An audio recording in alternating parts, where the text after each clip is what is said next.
that for the first time as South Africans, let's remove stooge leaders. Let's allow those that are running this economy to come to the front and run it themselves. Oppenheimer, President, Nick, and Rupert, Prime Minister. Let them run this country and we can hold them accountable to the resources that they're holding in their hands. But for us to be happy with a black face that is hoofing around the building, yet the real man who is running the business is sitting in the corner, I think we're messing it up altogether. So let's give these guys an opportunity. Maybe it sounds unpopular, but let me say it, and maybe the first one to say it. Let's stop working with ANC or EFF or DA stooges. Let's find the people who are owning the economy to come forward and be accountable to us as a nation as to what are they doing with their resources.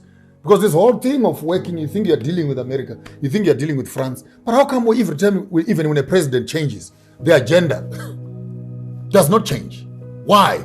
Because there's a stronger backbone of financial muscle through IMF, which is managing. The crisis in Zimbabwe came from IMF through ASAP, Economic Structural Adjustment System, was a full program that Zimbabwe accepted from the IMF. Where did it lead us? It collapsed the whole economy, closed companies and jobs and etc. And then we ended up becoming a basket case to go and beg for them to fix the problem that they had created. So when you look at the African continent in its totality, struggling constantly to win themselves away from this colonial muscle. Now they come around with a beautiful thing. They're going to teach us democracy. They're going to teach us how to manage ourselves. They're going to be showing us how best to run countries. But how can you be teaching me democracy when you're the same one who was killing me? How can you be teaching me human rights when you're not practicing the human rights? Are sanctions not a crime against humanity? When you refuse people medicines, you refuse them clean water. You look at Niger. You want my minerals. You want my uranium. You want my minerals. And then you still want to come and kill me. There are deposits of uranium and radioactive material that France has left lying on the ground. It's a global cry. No one talks about that.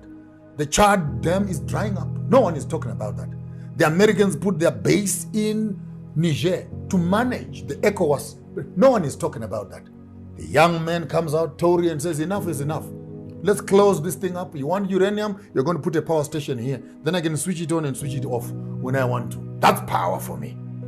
And when you begin to look at politics like that, my one statement and comment I would want to pass to Africa, starting off with ECOWAS, this is for Benin, this is for Guinea Conakry, this is for Mali, this is Burkina Faso, this is Cameroon, and all of you guys who are in that one belt, as of now, become one country. Consolidate your military power together. The problems of Niger are the problems of Burkina Faso. The problems of Burkina Faso are the problems of Mali. And they are just transferring the same rotten apples from one country to another. So I would think that these countries that are directly affected, particularly the 6 countries that have gone through coups, I wish those 6 army generals can actually come together and create one country so far. And then chase away the American and the French influence in their own countries. Because that is the problem at the center of it all. America does not want Russia to come in. So they will destabilize the country to make sure that Russia is overstretched in terms of its resources. We now know the war is not about anything. The war is about resources. And again, I say, if Africa is not careful, that Americans will give guns to ECOWAS and France will give guns to ECOWAS. And ECOWAS takes those guns to go and kill people in Niger. We are back to square one, where a black African brother is holding a gun to shoot another African brother based on an American and a Frenchman who is sitting in their countries drinking tea.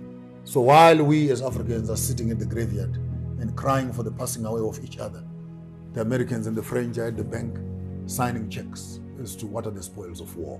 We will be fools as Africans if at this day and age we still don't see the enemy that is standing amongst us in the form of America and France and colonization. In whatever form it comes, unity is our solution. Divided we fall, united we stand.